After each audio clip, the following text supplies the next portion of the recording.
തിരുവചനം മാനവരക്ഷാവചനം ഹൃദയങ്ങളെ ഒരുങ്ങിടുക വചനത്തെ എതിരേൽക്കാൻ.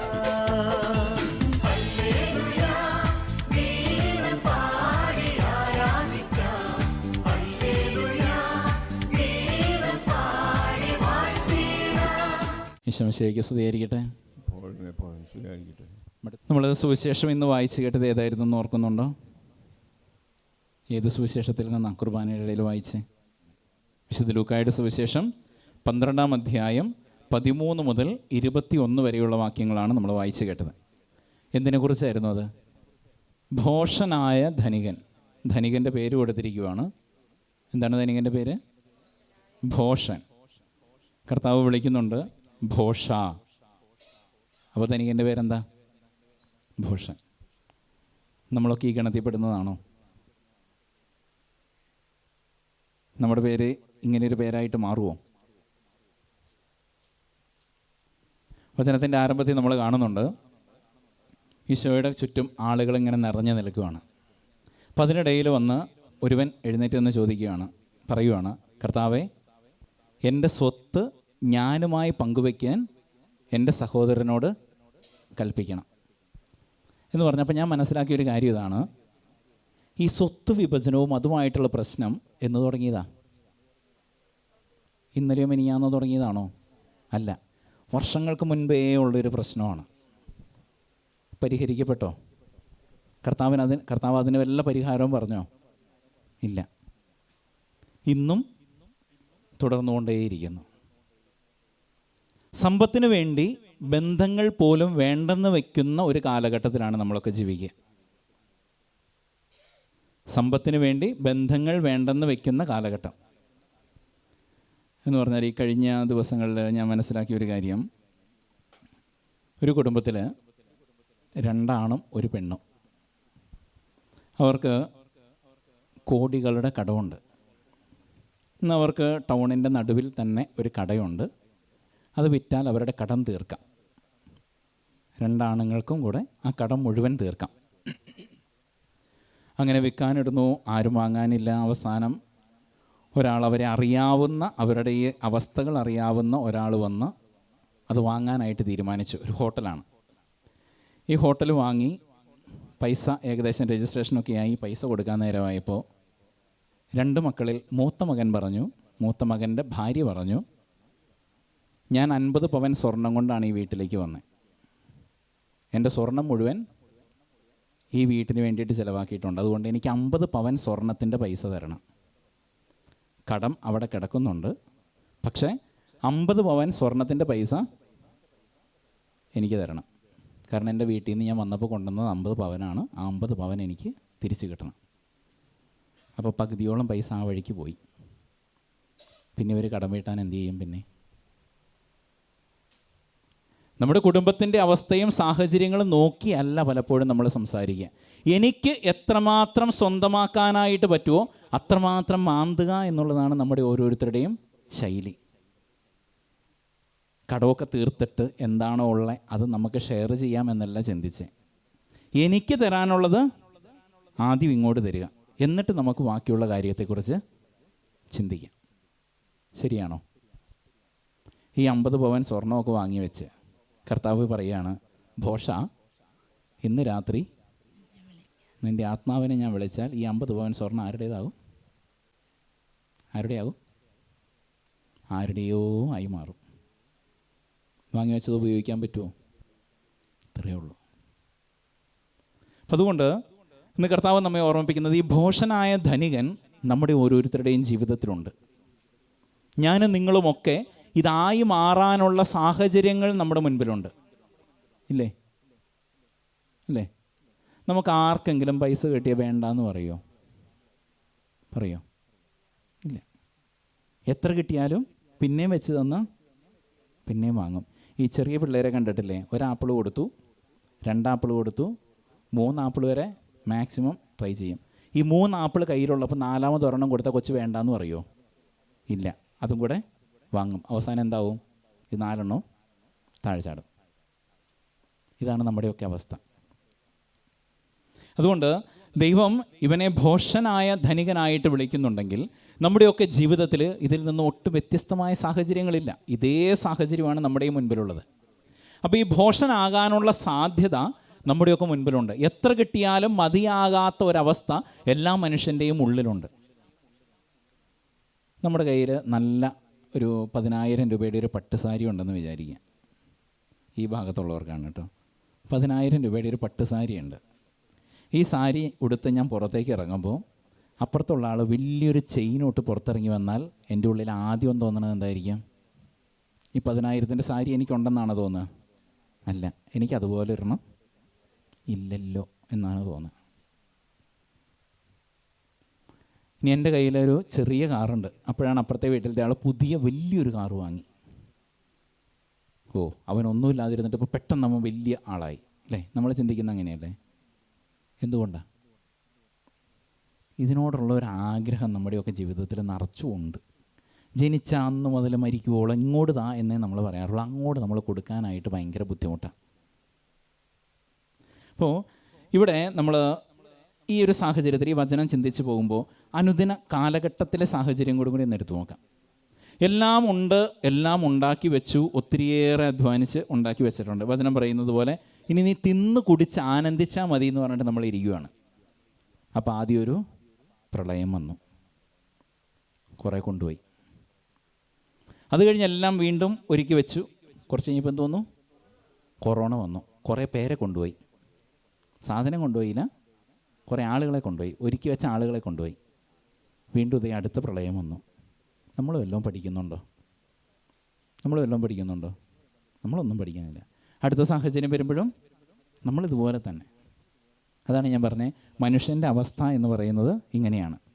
എത്ര കിട്ടിയാലും തൃപ്തി വരാത്ത ഒന്നാണ്. ഇനി ഈ ധനികൻ എങ്ങനെയാണ് ഭോഷനാകുന്നത്? ധനികൻ ഭോഷനായി മാറുന്നത് എങ്ങനെയാണ്? അവൻ ജഡികമായി മാത്രം ചിന്തിച്ചത് കൊണ്ടാണ് അവൻ ഭോഷനായി മാറുന്നത്. അതിനു മുമ്പ് പറഞ്ഞു വയ്ക്കുന്നുണ്ട്, ഞാൻ എന്തു ചെയ്യും? ഈ ധാന്യം മുഴുവൻ സൂക്ഷിക്കാൻ എനിക്ക് സ്ഥലമില്ല.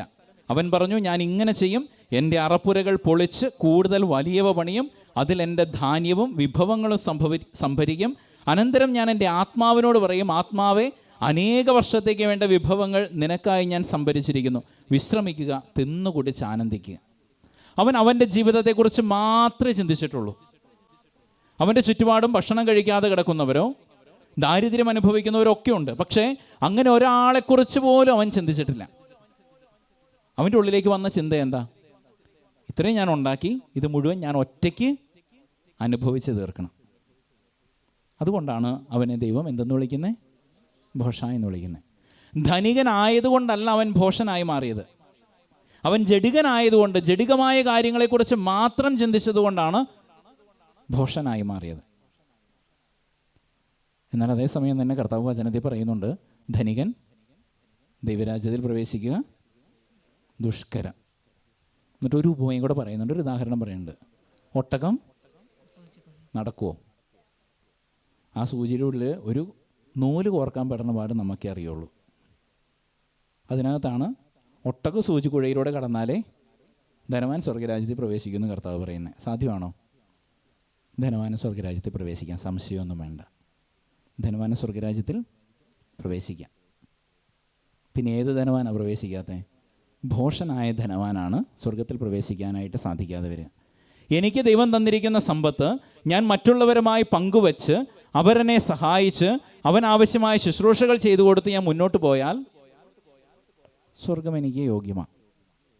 എന്നാൽ അതേസമയം ഈ ധനവാൻ പറഞ്ഞതുപോലെ ഇതെല്ലാം ഞാൻ ശേഖരിച്ച് വയ്ക്കും.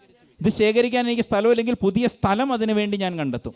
എന്നിട്ട് അവിടെ എല്ലാം ശേഖരിച്ച് വെച്ച് ഞാൻ എൻ്റെ ജീവിതം അവിടെ ആസ്വദിച്ച് തീർക്കും.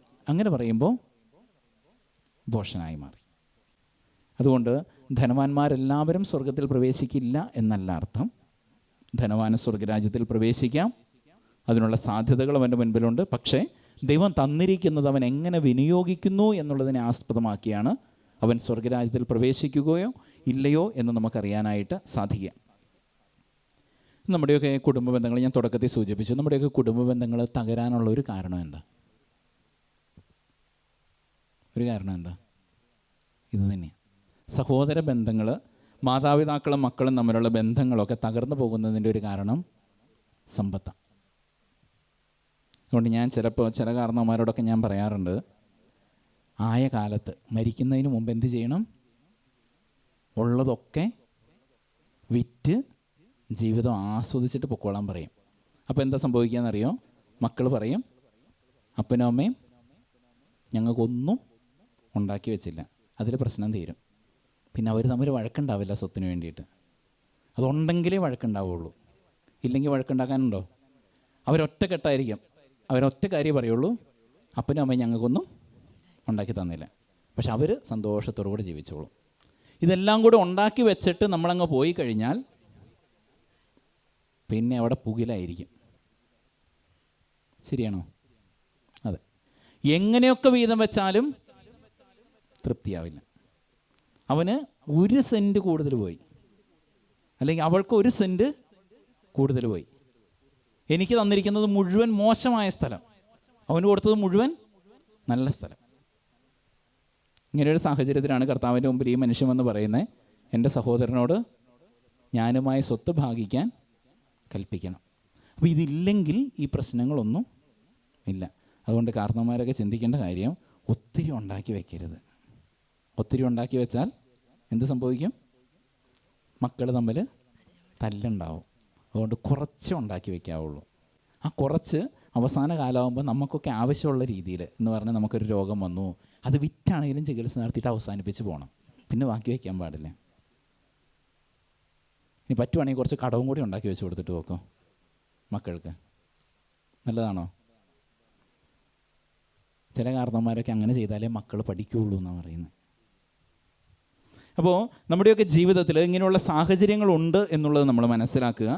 ഞാൻ പറഞ്ഞത് വിചാരിച്ചിട്ട് എല്ലാം കൂടെ വിറ്റ് നാളെ പോകരുത് കേട്ടോ. മക്കൾ എന്നെ വന്ന് തല്ലും, ചതിക്കരുത്. ആരാ പറഞ്ഞേ? കഴിഞ്ഞ ദിവസം അവിടെ ഒരു അച്ഛൻ പ്രസംഗിക്കാൻ വന്നു. അച്ഛൻ പറഞ്ഞതെന്നാണ് ഞങ്ങളോടൊന്ന് പറഞ്ഞേക്കരുത്. അവർ സ്ഥലം കണ്ടുപിടിച്ച് വണ്ടി വിളിച്ച് വന്ന് എന്നെ തല്ലും. അതുകൊണ്ട് അത് ചെയ്യരുത്. ഉള്ളതിനെ നല്ല രീതിയിൽ മക്കളെ വളർത്തുക, കാര്യങ്ങൾ പറഞ്ഞു കൊടുക്കുക എന്നുള്ളതാണ് നമുക്ക് ചെയ്യാവുന്നത്. നമ്മൾ മൂലപാപങ്ങളും അതിനെതിരായ പുണ്യങ്ങളും കേട്ടിട്ടുണ്ടോ? എത്രയെണ്ണം ഉണ്ട്? ഏതൊക്കെയാ? നിഗളം, എളിമ. അടുത്തത് നമസ്കാരമൊക്കെ പഠിക്കേണ്ട സമയമായി. നിഗളം, എളിമ, ദ്രവ്യാഗ്രഹം, ഔദാര്യം, മോഹം, അടക്കം, കോപം, ക്ഷമ, കൊതി, മിതഭോജനം, അസൂയ, ഉപവി, മടി, ഉത്സാഹം. ഇതാണ് മൂലപാപങ്ങളും അവയ്ക്കെതിരായിട്ടുള്ള പുണ്യങ്ങളും. രണ്ടാമത്തെ ഏതാ പറഞ്ഞേ? ദ്രവ്യാഗ്രഹം. അതിൻ്റെ ഓപ്പോസിറ്റ് തന്നെ പുണ്യം തന്നെ ഔദാര്യം. ദ്രവ്യാഗ്രഹം എന്ന് പറഞ്ഞാൽ എന്താ?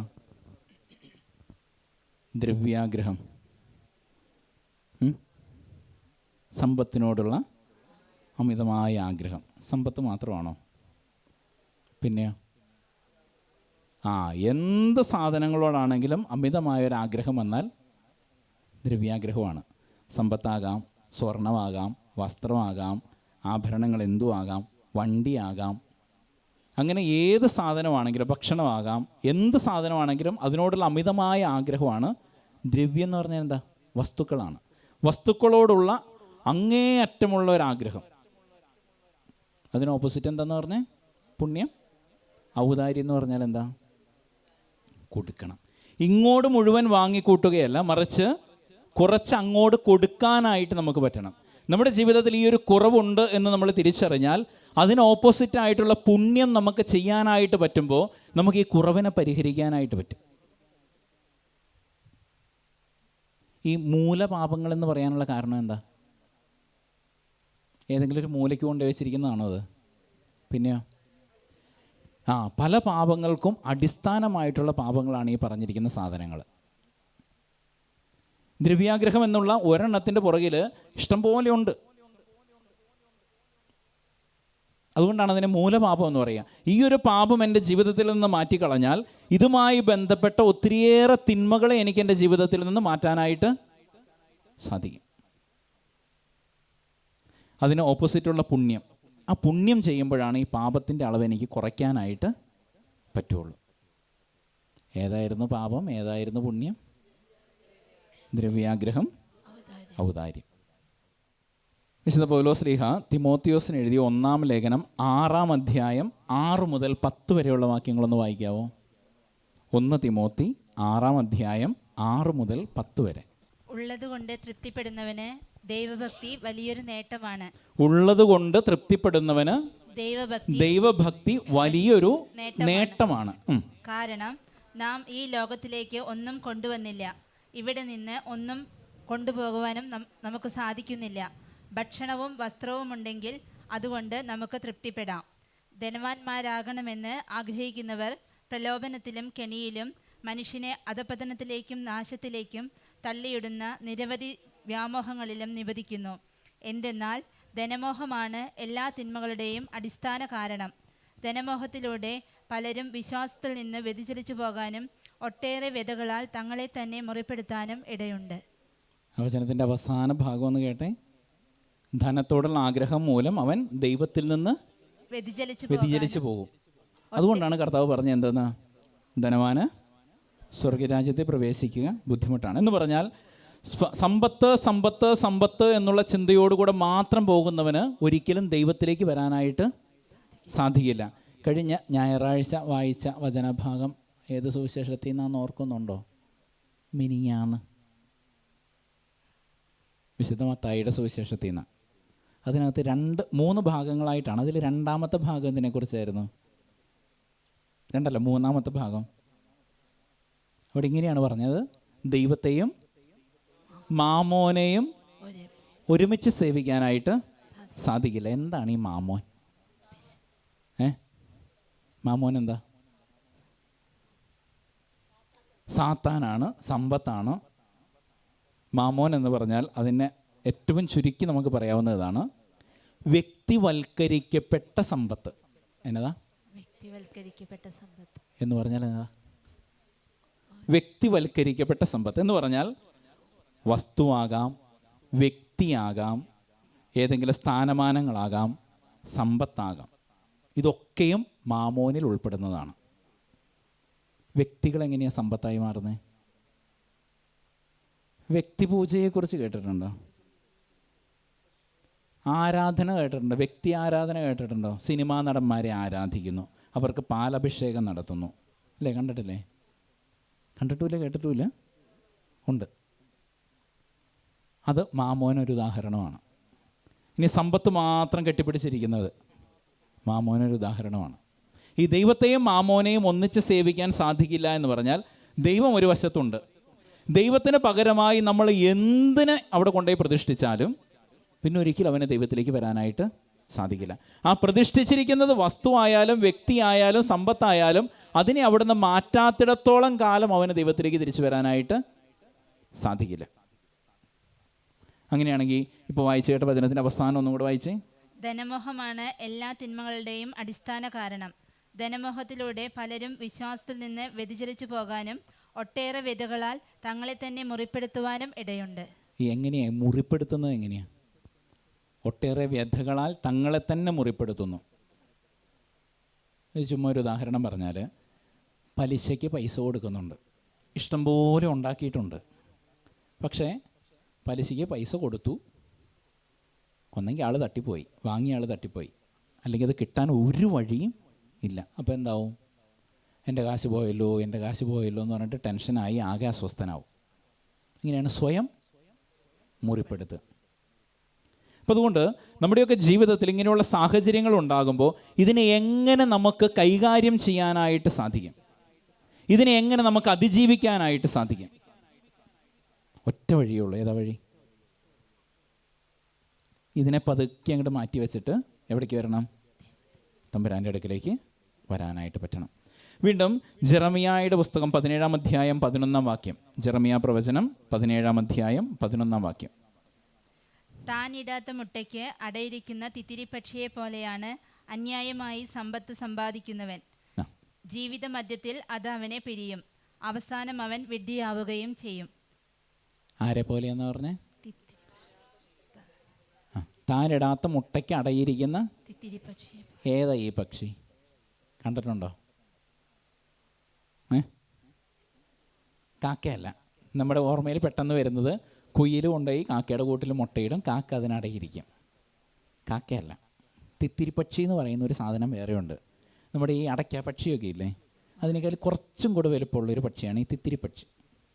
അതും ഈ കാക്കേനെ പോലെയാണെന്ന് പറയണം. മറ്റ് പക്ഷികളൊന്ന് മുട്ടയിട്ടിട്ടുണ്ടെങ്കിൽ അതിനടയിരുന്ന് അതിനെ വിരിയിപ്പിക്കും. കുറച്ച് കഴിയുമ്പോൾ എന്ത് സംഭവിക്കും? ആ കുഞ്ഞ് അതിൻ്റെ വഴിക്ക് പോകും. ഇതുപോലെയാണ് അന്യായമായ സമ്പത്ത് ശേഖരിച്ച് വയ്ക്കുന്ന ഓരോ മനുഷ്യൻ്റെ അവസ്ഥ. അവൻ അവസാനം എന്തായിത്തീരും? വിഡ്ഢിയായിത്തീരും എന്നാണ് വചനം പറയുന്നത്. അതിന് പുറകെ മാത്രം പോകുന്ന ഒരുവനെ സംബന്ധിച്ച് ഒരു നിമിഷം അതെല്ലാം അപ്രത്യക്ഷമാകും. നേരത്തെ വായിച്ചു കേട്ട വചനത്തിൽ 1 തിമോത്തി 6 വചനം, ആദ്യത്തെ വചനം പറഞ്ഞത് എങ്ങനെയാണെന്നറിയാവോ?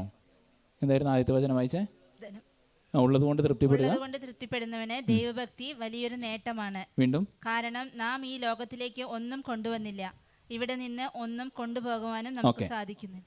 നമ്മളിങ്ങോട്ട് വന്നപ്പോൾ എന്താ കൊണ്ടുവന്നേ? ഇവിടുന്ന് പോകുമ്പോൾ എന്താ കൊണ്ടുപോവാ? ആകെ ഒരു സാധനം കിട്ടും. എന്താണെന്നറിയാവോ? മാക്സിമം പോയാൽ തേക്കിൻ്റെയോ ഈട്ടിയുടെയോ ഒരു പെട്ടി കിട്ടും.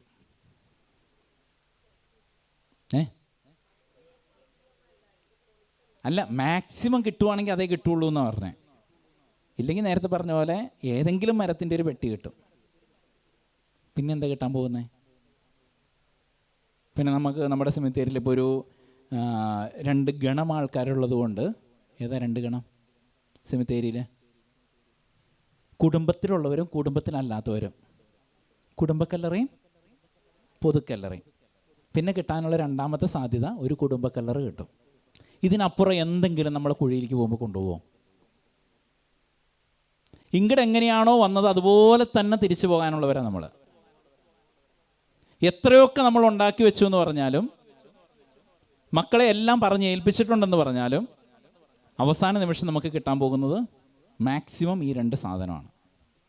വില കൂടിയൊരു പെട്ടി, കാശ് കൊടുത്തൊരു കുടുംബക്കല്ലറി. അടക്കി കഴിഞ്ഞ് മാക്സിമം ഒരാഴ്ച, അത് കഴിഞ്ഞാൽ പിന്നെ ആ വഴിക്ക് ഒരു മനുഷ്യനും വരില്ല. പിന്നെ വരുന്നത് വർഷത്തിൽ 1. അന്ന് വന്നെല്ലാം തുടച്ച് ഇച്ചിരി പൂവൊക്കെ വെച്ച് പോകും. അപ്പം അതുകൊണ്ട് ഉണ്ടാക്കി വെക്കുന്നതല്ല, ആ ഉണ്ടാക്കുന്നത് കൊണ്ട് നമുക്ക് വലിയ നേട്ടമൊന്നുമില്ല എന്ന് തിരിച്ചറിയാനായിട്ട് നമ്മൾ തുടങ്ങുമ്പോൾ, ജീവിച്ചിരിക്കുന്ന കാലത്ത് നമുക്ക് വേണ്ടി പ്രാർത്ഥിക്കാനായിട്ട് കുറേ പേരെ നമ്മൾ സൃഷ്ടിക്കും. എനിക്ക് ദൈവം തന്ന സമ്പത്ത് കൊണ്ട് ഞാൻ മരിച്ചു കഴിഞ്ഞാൽ എനിക്ക് വേണ്ടി പ്രാർത്ഥിക്കാനായിട്ട് കുറച്ച് പേരുണ്ടാവുക. അതാണ് ഏറ്റവും വലിയ കാര്യം എന്ന് പറയുന്നത്. ഇന്നെങ്ങനെയാണെന്ന് ചോദിച്ചാൽ, പണ്ട് 7 നടത്തിയിരുന്നത് അല്ലേ?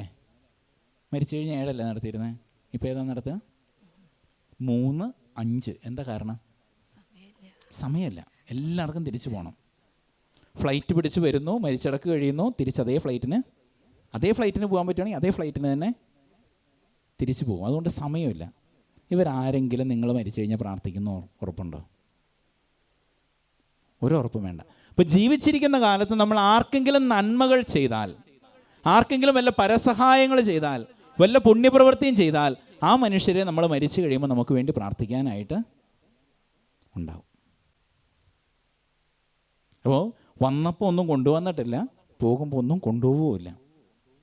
അതുകൊണ്ട് അധ്വാനിക്കേണ്ട, ഒന്നും സമ്പാദിക്കേണ്ട എന്നല്ല അതിനർത്ഥം. പക്ഷേ സമ്പാദിക്കുന്നതിൽ ഒരു പങ്ക് മറ്റുള്ളവർക്ക് കൂടെ കൊടുക്കാനായിട്ട് നമുക്ക് സാധിക്കുമ്പോൾ നമ്മുടെ ഈ ഭൂമിയിലെ ജീവിതം എവിടേക്ക് എത്താനുള്ള യോഗ്യത നേടും? സ്വർഗത്തിലേക്ക് എത്താനുള്ള യോഗ്യത നേടും. പ്രഭാഷകന്റെ പുസ്തകം 11 അധ്യായം 19 വാക്യം. ഞാൻ വിശ്രമം കണ്ടെത്തി, എൻ്റെ സമ്പത്തിൽ ഞാൻ ആനന്ദിക്കും എന്ന് അവൻ പറയുന്നു. എല്ലാം വെടിഞ്ഞ് ലോകം വിടാൻ എത്ര നേരമുണ്ടെന്ന് അവൻ അറിയുന്നില്ല. നമ്മൾ വായിച്ചു കേട്ട അതേ സാധനം. ഭോഷ, നിന്റെ ആത്മാവിനെ ഈ രാത്രി ഞാൻ ആവശ്യപ്പെടും, അപ്പോൾ നീ സമ്പാദിച്ചിരിക്കുന്നതൊക്കെ അവരുടേതാകാം. അതേ വചനം തന്നെയാണ് പ്രഭാഷകന്റെ പുസ്തകത്തിൽ വേറൊരു രീതിയിൽ പറഞ്ഞു വെച്ചിരിക്കുന്നത്. എന്താ പറഞ്ഞേ? ഞാൻ വിശ്രമം കണ്ടെത്തി, എൻ്റെ സമ്പത്തിൽ ഞാൻ ആനന്ദിക്കും എന്ന് അവൻ പറയുന്നു. എല്ലാം വെടിഞ്ഞ് ലോകം വിടാൻ എത്ര നേരമുണ്ടെന്ന് അവൻ അറിയുന്നില്ല. മനുഷ്യരുടെ ഇപ്പോഴത്തെ ഈ ജീവിതത്തെക്കുറിച്ച് പറഞ്ഞു വയ്ക്കുന്ന ഒരെണ്ണം കഴിഞ്ഞ ദിവസം ഞാൻ വായിച്ചത് എങ്ങനെയാണ്, പെട്ടെന്ന് ഓർത്തപ്പോൾ പറഞ്ഞു കേട്ടോ. ചെറുപ്പത്തിൽ അവൻ പഠനത്തിൻ്റെ തിരക്കിലാണ്. പഠിച്ചു കഴിഞ്ഞ് പിന്നെന്തിനാ? ജോലിക്ക് വേണ്ടിയുള്ള ഓട്ടത്തിലാണ്. ജോലി ചെയ്യാവുന്നതിൻ്റെ മാക്സിമം ചെയ്ത് കഴിഞ്ഞ് അപ്പോഴത്തേക്ക് എന്താവും? റിട്ടയർമെൻ്റ് ആവും. റിട്ടയർമെൻ്റ് ആയാൽ പിന്നെ വല്ലതും ആസ്വദിക്കാൻ പറ്റുമോ അവന്? ഇല്ല. അപ്പോഴത്തേക്കും വയ്യാതായി, രോഗമായി, അവശതകളായി. ഒരിക്കലും മനുഷ്യൻ തൻ്റെ ജീവിതം ആസ്വദിക്കാത്ത ഒരു കാലഘട്ടത്തിലൂടെ നമ്മൾ കടന്നു പോകുന്നതെന്ന് പറയാം. മനുഷ്യൻ ഒരിക്കലും തൻ്റെ ജീവിതം ആസ്വദിക്കുന്നില്ല. ദൈവം തന്നിരിക്കുന്ന ജീവിതം, ദൈവത്തോടൊപ്പം ആനന്ദിച്ച് ഉല്ലസിച്ച് ആഹ്ലാദിച്ച് തീർക്കേണ്ട ജീവിതം ഒരിക്കലും നമ്മൾ ആസ്വദിക്കാതെ പോകുന്നു. ശരിയാ. കാരണം നമ്മുടെ അധ്വാനവും, നമ്മൾ എത്രമാത്രം കഠിനാധ്വാനം ചെയ്യാമോ അത്രമാത്രം കഠിനാധ്വാനം ചെയ്ത് റിട്ടയർമെൻറ്റ് ലൈഫിലേക്ക് വരുമ്പോഴേക്കും ആരോഗ്യം മുഴുവൻ തീർന്നു. പിന്നെ ആശുപത്രിയായി, മരുന്നായി, ഓപ്പറേഷനായി, അതായി ഇതായി, അപ്പോഴത്തേക്കും തീർന്നു. ഇതാണ് ഇന്നത്തെ മനുഷ്യൻ്റെ അവസ്ഥ. എല്ലാം ഉണ്ടാക്കി വെച്ച് റിട്ടയർമെൻറ്റ് കാലത്ത് ആസ്വദിക്കാം എന്ന് വിചാരിച്ചിരിക്കുമ്പോഴേക്കും വിളി വന്നു, കോള് വന്നു, വണ്ടി കയറിക്കോ, പരിപാടി കഴിഞ്ഞു. വീണ്ടും ജോബിൻ്റെ പുസ്തകം 27-ാം അധ്യായം 8-ാം വാക്യം. ജോബ് 27:8. ദൈവം അധർമ്മിയെ വെട്ടി നീക്കുമ്പോൾ, അവൻ്റെ ജീവൻ എടുത്തു കളയുമ്പോൾ അവൻ്റെ പ്രത്യാശ എന്തായിരിക്കും? ഇപ്പോൾ നേരത്തെ കർത്താവ് പറഞ്ഞ വചനം തന്നെ ഒന്ന് നമ്മൾ എടുക്കുവാണ്. ഭോഷ, ഇന്ന് രാത്രി നിൻ്റെ ആത്മാവിനെ ഞാൻ വിളിച്ചാൽ നീ ഒരുക്കി വെച്ചിരിക്കുന്നവ ആരുടേതാകും? എന്താ നമുക്ക് ഉത്തരം കൊടുക്കാനുള്ളത്? ഒന്നുമില്ലച്ച. അതുകൊണ്ട് പിന്നെ പ്രത്യേകിച്ച് ഉത്തരവൊന്നും കൊടുക്കാനില്ല. ഉണ്ടാക്കിയൊന്നും വെച്ചിട്ടില്ല, അതുകൊണ്ട് ഉത്തരവൊന്നും കൊടുക്കാൻ ഇല്ല. അങ്ങനെയാണോ? എന്തെങ്കിലുമൊക്കെ നമ്മൾ ഉണ്ടാക്കി വെച്ചിട്ടുണ്ട്. നമ്മുടെ ഉള്ളിൽ കുറേ പ്ലാനുണ്ട്, ഇല്ലയെന്നുണ്ടോ? കുറേ പ്ലാനുകളുമായിട്ടാണ് നമ്മൾ ഓരോരുത്തരും ജീവിക്കുക. എന്തൊക്കെയില്ല എന്ന് പറഞ്ഞാലും നമ്മുടെ മനസ്സിൽ ചില കാര്യങ്ങളൊക്കെ നമ്മളിങ്ങനെ കൃത്യമായിട്ട് വെച്ചിട്ടുണ്ട്. മക്കളെ പഠിപ്പിക്കണം, മക്കൾക്ക് നല്ലൊരു ജോലി കിട്ടണം, നല്ല കൈകളിൽ അവരെ ഏൽപ്പിക്കണം, നല്ല വരുമാനമുള്ള സാഹചര്യങ്ങളുണ്ടാകണം, നല്ലൊരു വീട് വേണം, ഒരു വാഹനം വേണം, ഇല്ലേ? കുറേ ആഗ്രഹങ്ങൾ നമ്മുടെ ഉള്ളിലുണ്ട്. ഇതെല്ലാം നമ്മളിങ്ങനെ ഒരുക്കി കൊണ്ടുവരുവാണ്. അപ്പോഴാണ് കർത്താവ് പറയണേ, ഇന്ന് രാത്രി ഇങ്ങോട്ട് പോന്നോ. നമ്മൾ എവിടെ എത്തും? എവിടെ എത്തും? എവിടെ എത്തില്ല എന്നല്ലേ? എവിടേക്ക് എത്തുക? ഈ ഒരു ചോദ്യം നമ്മുടെ മുമ്പിലുണ്ടാവണം. എനിക്ക് തോന്നണേ, പണ്ടൊരിക്കൽ, കഴിഞ്ഞ വർഷമോ കഴിഞ്ഞതിന് മുമ്പിലത്തെ വർഷമോ കണ്ട് ഒരു പ്രാവശ്യം ഞാൻ പ്രസംഗം പറഞ്ഞ സമയത്ത് ഞാൻ പറഞ്ഞിട്ടുണ്ടായിരുന്നു, വീട്ടിൽ എന്തുണ്ടാവണം എന്നറിയോ? ഒരു സാധനം വീട്ടിൽ വേണം. എന്ത് സാധനം? ഒരു ശവപ്പെട്ടി. എന്തിനാ? ഇടയ്ക്കിടയ്ക്ക് രാവിലെ എണീറ്റ് വരുമ്പോൾ അത് കാണാൻ പാകത്തിന് വയ്ക്കണം. അത് കണ്ടു കഴിയുമ്പോൾ നമുക്ക് നമ്മുടെ മരണത്തെക്കുറിച്ചൊരു ഓർമ്മ വേണം. വചനം പറയുന്നുണ്ട്, ഓരോ ദിവസവും ഇത് എൻ്റെ അവസാനത്തെ ദിവസമാണെന്നുള്ള ഓർമ്മയിൽ എനിക്ക് ജീവിക്കാൻ പറ്റണം. ഒരു പാട്ടുണ്ട്. ഏതാ പാട്ട്? ഇതെൻ്റെ ആദ്യ ബലി പോലെ. കുർബാനയെക്കുറിച്ചുള്ളൊരു പാട്ടാണ്. ഇതെൻ്റെ ആദ്യ ബലി പോലെ, ഇതെൻ്റെ ഏക ബലി പോലെ, ഇതെൻ്റെ അന്ത്യബലി പോലെ. ഓരോ ബലിയർപ്പണത്തിന് വരുമ്പോഴും ഇതെൻ്റെ ആദ്യത്തെ ബലിയാണ്, ഇതെൻ്റെ ഒരേ ഒരു ബലിയാണ്, ഇതെൻ്റെ അവസാനത്തെ ബലിയാണ്. ഈ ഒരു ഓർമ്മയിൽ ആ കുർബാന ഞാൻ അർപ്പിച്ചാൽ ആ കുർബാന എങ്ങനെയുണ്ടാവും? ഏറ്റവും മനോഹരമായ ബലിയർപ്പണമായിരിക്കും. ഇതുപോലെ നമ്മുടെ വീട്ടിൽ ഇങ്ങനെ ഒരു സാധനം വെച്ചിട്ടുണ്ടെങ്കിൽ രാവിലെ എഴുന്നേറ്റ് വരുമ്പോൾ മരിയാറായില്ലേ എന്നൊരു ചിന്ത വന്നാൽ ആ ദിവസമെങ്കിലും എന്ത് ചെയ്യും? നന്നായിട്ട് ജീവിക്കും. നിങ്ങളിപ്പോൾ ഒന്ന് ചിന്തിച്ച് ചോദിക്കേ, ഇന്ന് രാവിലെ ഞാൻ എഴുന്നേറ്റ് കഴിയുമ്പോൾ എൻ്റെ അടുത്ത് വന്നിട്ട് ദൈവം പറയാണ്, ഇന്ന് രാത്രി വരെ നിനക്ക് സമയമുള്ളൂ എന്ന് പറഞ്ഞാൽ നമ്മൾ എന്ത് ചെയ്യും? ആദ്യം പോയി കുമ്പസാരിക്കും, കുർബാന സ്വീകരിക്കും, എന്നിട്ടുള്ളത് എനിക്ക് കേൾക്കണ്ടേ. പരിഹാരം ചെയ്യാമെങ്കിൽ ചെയ്യും. എന്ത് പരിഹാരം? അതിൽ പറ്റുന്നതൊക്കെ ചെയ്യണം. ഈ സക്കേവൂസിൻ്റെ ജീവിതത്തിൽ അവൻ കർത്താവിനെ കണ്ടു കഴിഞ്ഞപ്പോൾ ഒരു കാര്യം വിളിച്ചു പറയുന്നുണ്ട്. എന്താ പറഞ്ഞേ? കർത്താവേ, ഞാൻ ആരുടെയെങ്കിലും വഞ്ചിച്ചെടുത്തിട്ടുണ്ടെങ്കിൽ അത് 4 ഇരട്ടിയായി ഞാൻ തിരിച്ചു കൊടുക്കുന്നു. എപ്പോഴവന് ബോധം വന്നേ? കർത്താവിനെ കണ്ടു കഴിഞ്ഞപ്പോൾ. നമുക്ക് ഈ ബോധം വരാത്തതിൻ്റെ കാരണം എന്താ? ഉത്തരം കിട്ടിയത് മതി. ഓക്കെ, അപ്പോൾ ഇതുപോലെ നമ്മുടെയും ജീവിതത്തിൽ ക്രിസ്തുവിനെ കണ്ടെത്തുന്ന സമയം വരുമ്പോൾ ഒന്നുമല്ല എന്നുള്ളൊരു ബോധ്യത്തിലേക്ക് നമുക്ക് വരാൻ സാധിക്കും. അവനെ കണ്ടെത്താൻ എനിക്ക് എപ്പോൾ പറ്റുന്നോ, അവനെ ഞാൻ എപ്പോൾ അനുഭവിക്കുന്നോ, പിന്നെ അവന് വേണ്ടി ഞാൻ ഓടും. ഇടുക്കി തങ്കച്ചൻ ചേട്ടനെ കുറിച്ച് കേട്ടിട്ടുണ്ടോ? ആരാ? ഇടുക്കിയിലുള്ളൊരു തങ്കച്ചൻ ചേട്ടൻ. ഒരു ബ്രദറാണ്. ആ ബ്രദറിൻ്റെ ഒരു പ്രത്യേകത ഞാൻ മനസ്സിലാക്കിയത് ഇങ്ങനെയാണ്. ബ്രദർ 7ാം ക്ലാസ് 5ാം ക്ലാസ് അത്രയൊക്കെ പഠിച്ചിട്ടുള്ളൂ. പക്ഷേ ഇപ്പോൾ കുറേ പുസ്തകങ്ങൾ എഴുതിയിട്ടുണ്ട്. അതിനേക്കാൾ ഉപരിയായിട്ട് ഒരു കുർബാനയ്ക്ക് വേണ്ടി, ഒരു ദിവസം ഒരു കുർബാന കാണാൻ വേണ്ടി മണിക്കൂറുകളോളം നടന്നു പോകുന്ന മനുഷ്യനാണ്. ഇനി അതിന് നിവൃത്തിയില്ലെങ്കിൽ വണ്ടി വിളിച്ച് കിലോമീറ്ററുകൾ പോയി ദിവ്യബലിയിൽ പങ്കെടുക്കുന്നത്. എന്തുകൊണ്ടാണ്? ആ കുർബാനയിൽ, പരിശുദ്ധ കുർബാനയിൽ ഈശോയുടെ സാന്നിധ്യമുണ്ടെന്നും ആ ഈശോയെ സ്വീകരിച്ച് താൻ പുറത്തേക്ക് ഇറങ്ങുമ്പോൾ തൻ്റെ മുന്നിൽ വരുന്നവർക്കൊക്കെ ആ ക്രിസ്തുവിനെ കൊടുക്കാൻ പറ്റുമെന്നുമുള്ള ബോധ്യം അദ്ദേഹത്തിന് ലഭിച്ചതുകൊണ്ടാണ്. അദ്ദേഹത്തിൻ്റെ തൊഴിലെന്തായിരുന്നു എന്നറിയാവോ? തെങ്ങുകയറ്റം. തെങ്ങുകയറ്റക്കാരനായിരുന്ന ഒരു മനുഷ്യൻ ക്രിസ്തുവിന് വേണ്ടി, അവൻ്റെ പരിശുദ്ധ കുർബാനയ്ക്ക് വേണ്ടി കിലോമീറ്ററുകൾ യാത്ര ചെയ്യുന്നുണ്ടെങ്കിൽ അതിലെന്തോ ഉണ്ട് എന്ന് ആ മനുഷ്യൻ തിരിച്ചറിഞ്ഞു. അപ്പോൾ സമ്പത്തല്ല വലുത്, പിന്നെ എന്താ വലുത്? കർത്താവ് തന്നെയാണ് വലുത്.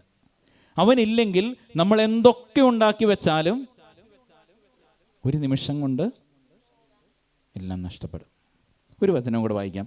സങ്കീർത്തനങ്ങൾ 39:6. സങ്കീർത്തനങ്ങൾ 39:6. മനുഷ്യൻ നിഴൽ മാത്രമാണ്, അവൻ്റെ ബദ്ധപ്പാട് വെറുതെയാണ്. മനുഷ്യൻ സമ്പാദിച്ചു കൂട്ടുന്നു, അനുഭവിക്കുമെന്ന് അവൻ അറിയുന്നില്ല. ആരനുഭവിക്കുമെന്ന് അവൻ അറിയുന്നില്ല. മനുഷ്യൻ സമ്പാദിച്ചു കൂട്ടുന്നു, ആരനുഭവിക്കുമെന്ന് അവൻ അറിയുന്നില്ല. ഈ വചനത്തിൽ പറഞ്ഞത് വല്ലതും ഞാൻ ഉണ്ടാക്കി പറഞ്ഞാണോ? ബൈബിളിലുള്ളതല്ലേ? ഇത് കുറേ കാലമായാലും വായിക്കാൻ തുടങ്ങിയിട്ട്. എന്നിട്ട് എന്തുകൊണ്ടാണ് നമുക്കൊന്നും മാറ്റമില്ലാത്തത്?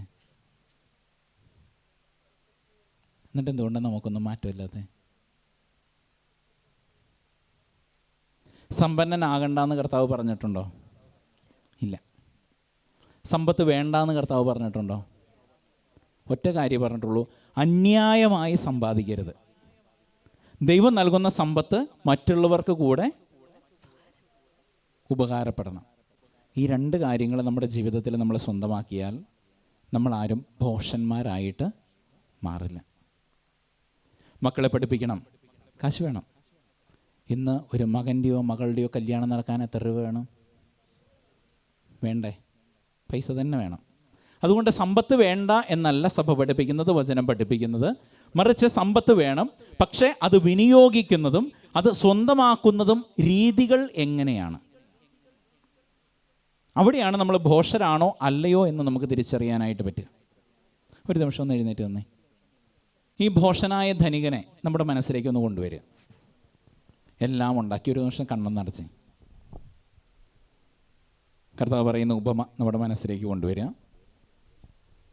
ഒരുവമെന്ന് പറയുന്നു, ഞാൻ കുറേ അധ്വാനിച്ചു, കുറേ ഉണ്ടാക്കി, നമ്മുടെ മുമ്പിൽ കുറേ ധാന്യം കിടക്കുന്നു. ഇതെടുത്ത് വയ്ക്കാൻ വീട്ടിലിപ്പോൾ സ്ഥലമില്ല.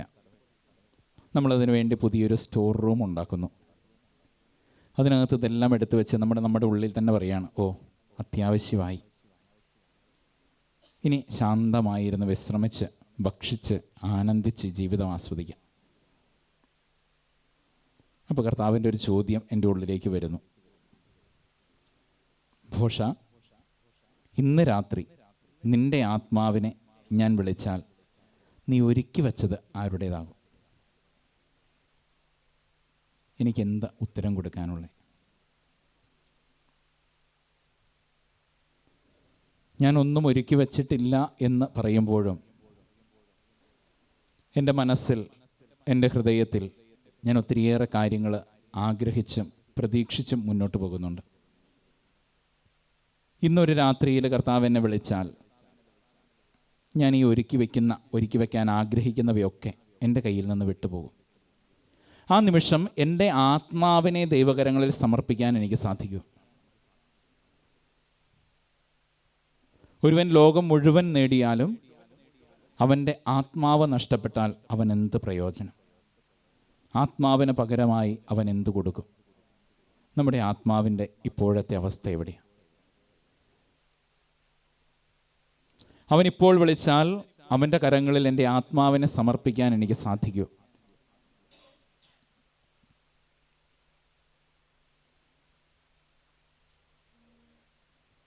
കർത്താവേ, കരുണ തോന്നണമേ എന്ന് നമുക്ക് പ്രാർത്ഥിക്കാം. മനുഷ്യരാണ്, ബലഹീനരാണ്.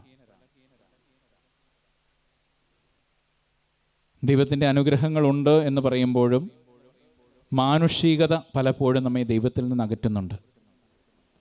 ആ മാനുഷികതയെ നമുക്കൊന്ന് കണ്ടെത്താം. എൻ്റെ ബലഹീനതകളെ ഒന്ന് തിരിച്ചറിയാം.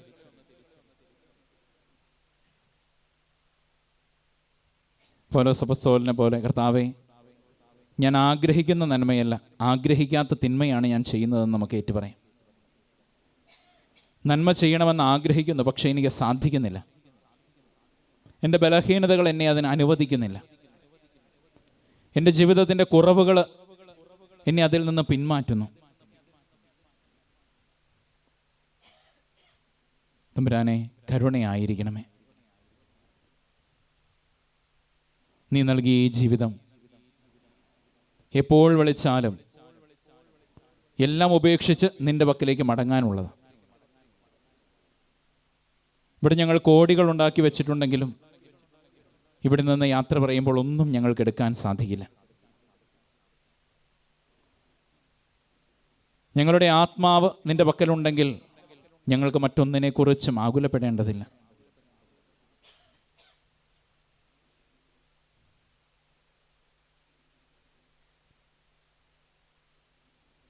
കർത്താവിൻ്റെ കരുണയ്ക്ക് മുൻപിൽ നമ്മെ തന്നെ നമുക്ക് ചേർത്ത് വയ്ക്കാം. ഓരോ മനുഷ്യൻ്റെയും കുറവുകൾ കണ്ടറിഞ്ഞ് ആ കുറവുകളോടുകൂടെ കർത്താവ് നമ്മെ ഏറ്റെടുക്കുന്നുണ്ട്. നമ്മുടെ കുറവുകൾ കണ്ട് ഒരിക്കലും അവൻ നമ്മെ കുറ്റപ്പെടുത്തുന്നില്ല, നമ്മെ അവൻ മാറ്റി നിർത്തുന്നില്ല. മറിച്ച് ധൂർത്തപുത്രൻ മടങ്ങി വന്നപ്പോൾ അവനെ തൻ്റെ ഹൃദയത്തോട് ചേർത്ത് വെച്ച പിതാവിൻ്റെ അതേ മനോഭാവത്തോടുകൂടെ നമ്മെ ഓരോരുത്തരെയും അവൻ തൻ്റെ ഹൃദയത്തോട് ചേർത്ത് വയ്ക്കുന്നു. കർത്താവേ, പാപിയായ എൻ്റെ മേൽ കരുണയായിരിക്കണമേ. എൻ്റെ ജീവിതത്തിൽ നീ ഇടപെടുന്ന ഓരോ നിമിഷവും സാഹചര്യങ്ങളും തിരിച്ചറിയാൻ എന്നെ നീ പഠിപ്പിക്കണമേ.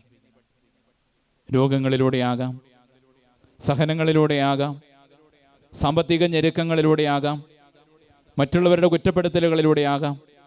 ഏതാണെങ്കിലും അതിലുള്ള നിന്റെ ഇടപെടൽ തിരിച്ചറിയാൻ ഞങ്ങളെ സഹായിക്കുക. ഒരു നിമിഷം നമ്മയും നമ്മുടെ ജീവിതത്തെയും ദൈവം നൽകിയ എല്ലാ അനുഗ്രഹങ്ങളെയും നന്ദിയോടുകൂടെ നമുക്ക് ഓർക്കാം. ഇരുകരങ്ങൾ നമുക്ക് ഉയർത്തിപ്പിടിക്കാം. കർത്താവ് നൽകിയ അനുഗ്രഹങ്ങളെ നന്ദിയോടുകൂടി ഓർത്ത് നമ്മുടെ ബലഹീനതകളെ, കുറവുകളെ കർത്താവിൻ്റെ തിരുഹൃദയത്തോട് ചേർത്ത് വെച്ച് നമുക്ക് സ്തുതിച്ച് ആരാധിച്ച് പ്രാർത്ഥിക്കാം. നമ്മുടെ കുറവുകളെ പരിഹരിക്കണമേ എന്നും നമ്മുടെ ബലഹീനതകളിൽ ശക്തിയായി കടന്നു വരണമേ എന്നും നമ്മുടെ ബലഹീനതകളും പ്രയാസങ്ങളും പരിഹരിക്കാൻ കർത്താവെ നീ കൂടെ ഉണ്ടാകണമേ എന്നും പ്രാർത്ഥിച്ച് നമുക്ക് അവിടുത്തെ സ്തുതിച്ച് ആരാധിക്കാം. Hallelujah, hallelujah, hallelujah, hallelujah, hallelujah. യേശുവേ ആരാധന, ആരാധന, ആരാധന, ആരാധന, ആരാധന. യേശുവേ ഹല്ലേലൂയ, ഹല്ലേലൂയ, ഹല്ലേലൂയ, ഹല്ലേലൂയ. കർത്താവേ, ഞങ്ങളെ ഓരോരുത്തരെയും ഈ നിമിഷം നിന്റെ കരങ്ങളിലേക്ക് സമർപ്പിക്കുന്നു. നിന്റെ വചനത്തെ ഞങ്ങൾ ശ്രവിച്ചു. ഞങ്ങളുടെ ജീവിതത്തിൽ ഈ വചനത്തിന് വലിയ അർത്ഥമുണ്ട്, സ്ഥാനമുണ്ട് എന്ന് ഞങ്ങൾ തിരിച്ചറിഞ്ഞു. എൻ്റെ തമ്പുരാനെ, വചനത്തിൻ്റെ അഭിഷേകം ഞങ്ങൾക്ക് നൽകണമേ. നീ വന്ന് വിളിക്കുന്ന സമയം നിന്നോടൊപ്പം മടങ്ങി വരുവാനായിട്ട് ഞങ്ങളെ ഓരോരുത്തരെയും നീ ഓരോ നിമിഷവും ഒരുക്കണമേ എന്ന് പ്രാർത്ഥിക്കുന്നു. Hallelujah, hallelujah, hallelujah, hallelujah, hallelujah, hallelujah. യേശുവേ ആരാധന, ആരാധന, ആരാധന, ആരാധന, ആരാധന, ആരാധന. Hallelujah, hallelujah, hallelujah, hallelujah, hallelujah, hallelujah. യേശുവേ, യേശുവേ, യേശുവേ, യേശുവേ, യേശുവേ, യേശുവേ, യേശുവേ. ഞങ്ങളുടെ നിയോഗങ്ങളെ ഏറ്റെടുക്കണമേ യേശുവേ. ഞങ്ങളുടെ ആവശ്യങ്ങളെ ഏറ്റെടുക്കണമേ. ഞങ്ങളുടെ ബലഹീനതകളെ ഏറ്റെടുക്കണമേ. ആത്മാവിനെ ഞങ്ങൾ നിറയ്ക്കണമേ. ആത്മാവിനാൽ ഞങ്ങളെ നിറയ്ക്കണമേ. Hallelujah, hallelujah, hallelujah, hallelujah. യേശുവേ ആരാധന, ആരാധന, ആരാധന, ആരാധന, ആരാധന, ആരാധന, ആരാധന. Hallelujah, hallelujah, hallelujah, hallelujah, hallelujah, hallelujah, hallelujah, hallelujah.